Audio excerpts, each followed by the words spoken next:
की भारत माता की भारत माता की जय हिंद साथियों। आज 2 अक्टूबर का दिन है और हम सभी लोग गांधी जयंती को भी जानते हैं और श्री शास्त्री जी को भी जानते हैं, जिनके घाट पे हम लोग उपस्थित हुए हैं। सबसे पहले आप सारे लोगों का धर्म, सभ्यता और संस्कृति की राजधानी काशी में आप सभी लोगों का स्वागत है। जो लोग दूर दूर से आए हुए हैं, साथी बंगाल से, बिहार से, गुजरात से, महाराष्ट्र से, सारे जगह से जो लोग साथी आए हुए हैं, सभी साथियों का हार्दिक स्वागत है। साथियों, आज हम सारे लोग इकट्ठा हुए यहाँ पे पुरुष आयोग के लिए और समान नागरिक संहिता की मांग हम लोग केंद्र सरकार से कर रहे हैं। सबसे पहले हम ये जानेंगे कि पुरुष आयोग है क्या। साथियों, क्या आप जानते हैं हमारे आजाद हिंदुस्तान में महिलाओं की सुरक्षा, सहूलियत व अधिकारों के लिए लगभग 50 से भी ज्यादा कानून, योजनाएं व अभियान हैं, जिसका बहुत सारी शातिर महिलाएं और उनके परिजन धड़ल्ले से दुरुपयोग कर रहे हैं। महिला कानूनों का अत्यधिक दुरुपयोग हो रहा है। इसके विपरीत यदि हम देखेंगे, पुरुषों के पक्ष में न तो कोई प्रभावी कानून है और न ही कोई आयोग है।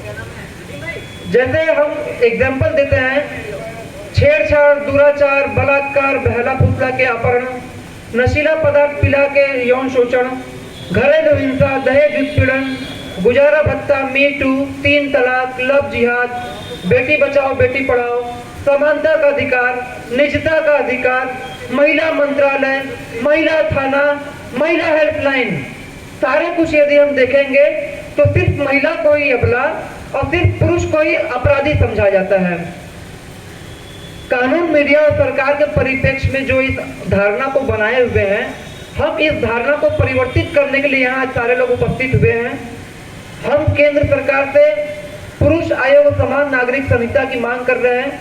मतलब जो कानून महिलाओं के पक्ष में बने हुए हैं, उसी के समानांतर कानून पुरुषों के पक्ष में भी बनाने की मांग और महिला आयोग के तर्ज पे पुरुष आयोग की मांग हम कर रहे हैं।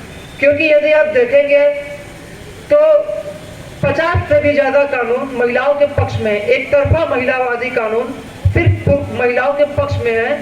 सिर्फ महिला को ही अबला और सिर्फ पुरुष को ही दोषी समझा जाता है। सभी साथी इस बात को बहुत ध्यान से समझे कि सिर्फ महिला को ही अबला और सिर्फ पुरुष को ही दोषी समझा जाता है। आप आए दिन अखबारों में पढ़ेंगे, रेप की घटनाएं, छेड़छाड़ की घटनाएं, दुराचार की घटनाएं, बलात्कार की घटनाएं, दहेज उत्पीड़न की घटनाएं, कुछ भी घटनाएं यदि आप देखेंगे, सिर्फ महिला के साथ ही अपराध को दिखाया जाता है और सिर्फ पुरुष को ही दोषी बताया जाता है। इसके विपरीत हम देखेंगे कि बहुत सारी महिलाएं अवैध संबंध में पति और अपने परिवार की हत्या करती हैं, गंभीर अपराध करती हैं, कम उम्र के बच्चों के साथ गंभीर अपराध करती हैं।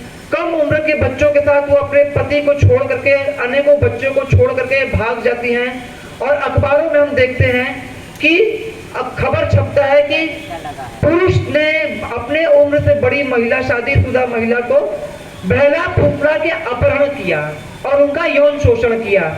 कहने का मतलब है, उम्र में बराबर का हो, उम्र में छोटा हो या बड़ा हो, कुछ भी हो, आपने हमेशा देखा होगा कि सिर्फ पुरुषों के ऊपर ही बहला फुसला के अपहरण का मामला सामने आता है।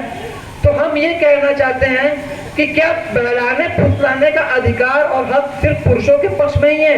इस बात को आप जरूर सोचिए कि हम आपसे क्या कहना चाहते हैं। ठीक उसी प्रकार से यदि आप देखेंगे कि आजकल लिविंग रिलेशन का जमाना है और कम उम्र में ही लड़कों लड़कियों को लिविंग रिलेशन का शौक जाग गया हुआ है, क्योंकि ऐसा परिदृश्य उनके सामने है। फिलहाल जब कोई लड़का और लड़की एक साथ में रहते हैं और उनके बीच में कुछ अनबन होता है, कुछ खटपट होता है, और मान लीजिए कि यदि लड़का लड़की से शादी नहीं करता है, तो लड़की के पास शादी का झांसा दे के यौन शोषण का वो मुकदमा दर्ज करवाती है और उनके न्याय के लिए अनेक तरीके के लोग, अनेक तरीके की संस्था, मंत्रालय, मीडिया, बहुत सारे लोग खड़े हो जाते हैं उनको न्याय दिलवाने के लिए।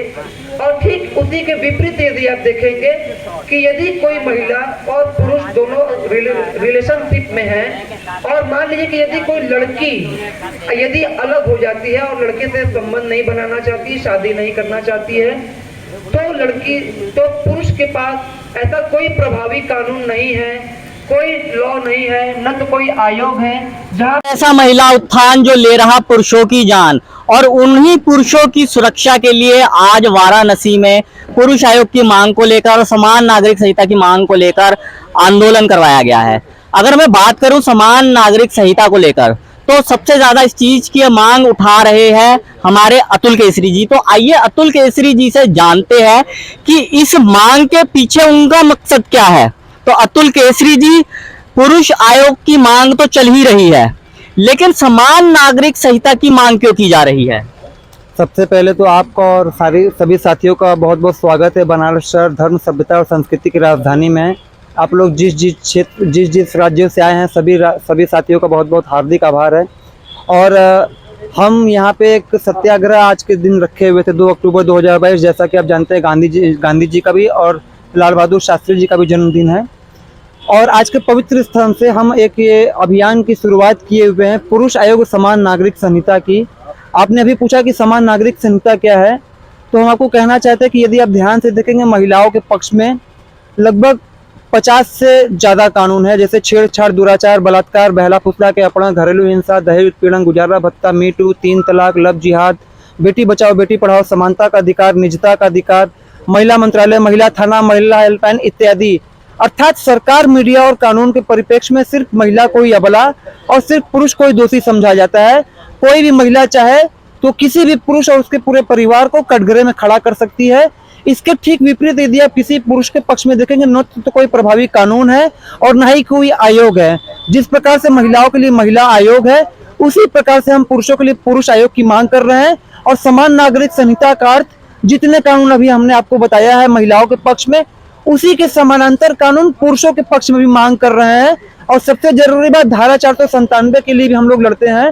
धारा 497 मतलब अभी हाल ही में माननीय सुप्रीम कोर्ट के द्वारा एडल्ट्री को फ्री कर दिया गया है, जिसमें पत्नी के अवैध संबंध को मान्यता मतलब आजाद कर दिया गया है। अर्थात हम देखेंगे कि अधिकतर मामलों में हमारे पास बहुत सारे मुकदमे ऐसे आते हैं जिसमें फैमिली कोर्ट में प्रॉब्लम होते हैं या रिलेशनशिप में प्रॉब्लम होते हैं।